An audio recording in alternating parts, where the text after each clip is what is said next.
আমি আসার পর তোমরা কেউ কেউ হিরো বলেছো, লজ্জায় মরে গেছি আমি। হিরো হচ্ছে আমাদের 6 সমন্বয়ক, হিরো হচ্ছে আমাদের সারা বাংলাদেশের সমন্বয়ক। হিরো হচ্ছে জেনারেশন জি। তোমরা প্রত্যেকে হিরো, তোমরা হিরো, তোমরা সবাই হিরো। তোমরা আজকে অসম্ভবকে সম্ভব করেছো। তোমাদেরকে 17-18 বছর যাবৎ ভোট দিতে দেয় না, তোমাদের সম্পদ বিদেশে পাচার করে। প্রধানমন্ত্রীর পিয়ন হয় 400 কোটি টাকার মালিক, পুলিশের আইজি হয় 1000 কোটি টাকার মালিক, মানুষকে গুম করে। এত কিছুর পর তাদের রক্ত পিপাসা মিটে নাই। তারা আমাদের সন্তানদের হত্যা করেছে, শত শত সন্তানকে।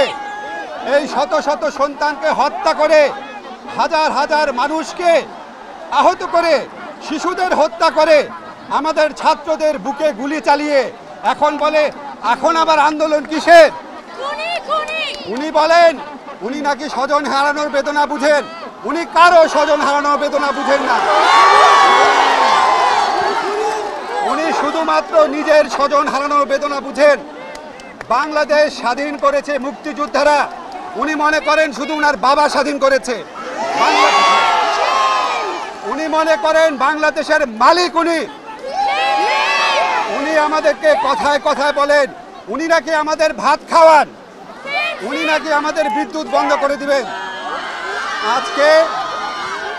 আজকে আমি এখানে এসেছি আমাদের তরুণ প্রজন্ম, আমাদের জেনারেশন জি, তোমাদের প্রতি আমার শ্রদ্ধা জানানোর জন্য, তোমাদের প্রতি এই জাতির কৃতজ্ঞতা জানানোর জন্য। তোমরা বাংলাদেশের ইতিহাসে ব্রিটিশ আমল থেকে শুরু করে সবচেয়ে বড় স্বৈরশাসক, সবচেয়ে বড় হত্যাকারী শাসকের বিরুদ্ধে রুখে দাঁড়িয়েছ। তোমাদের জয় সুনিশ্চিত।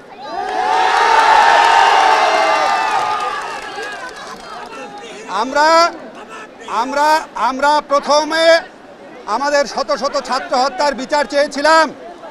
আমরা আর কিছু চাই নাই। আমাদের সমন্বয়করা ছাত্র হত্যার বিচার চেয়েছিল, আর কিছু চাই নাই।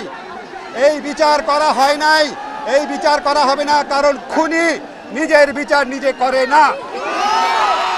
কাজেই আজকে বাংলাদেশের ঘরে ঘরে আওয়াজ উঠেছে। আজকে লক্ষ লক্ষ মানুষ এখানে।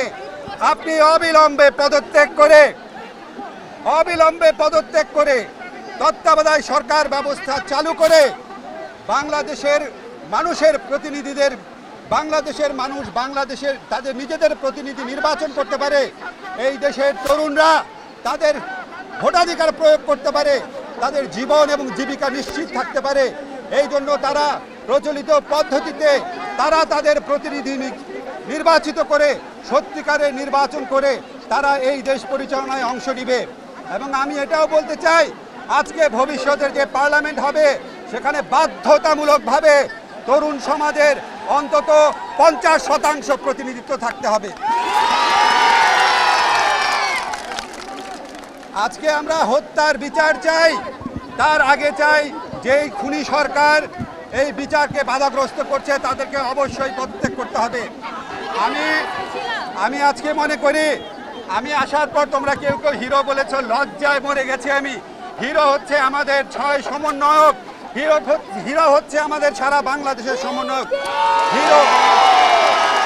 হিরো হচ্ছে জেনারেশন জি। তোমরা প্রত্যেকে হিরো। আমরা তোমাদের থেকে সাহস পেয়েছি, আমরা তোমাদের পাশে থাকব। আমাদের যদি মৃত্যুও হয় আমরা তোমাদের পাশে থাকব, এই কথা দিয়ে গেলাম। ধন্যবাদ।